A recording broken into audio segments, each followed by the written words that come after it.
To add admin on Facebook page. Hi everyone, it's Sophia to assist you today without any delay. Let's jump right in.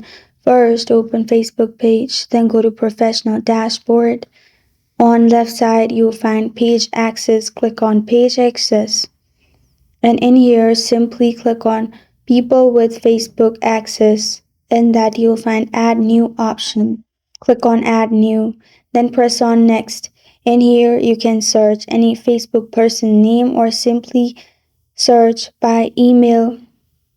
After you do that, simply click on add and the person will be added as admin on your Facebook page. This is how to add admin on Facebook page. Thank you for joining me today. If this video helps you out, please leave a like and subscribe for more.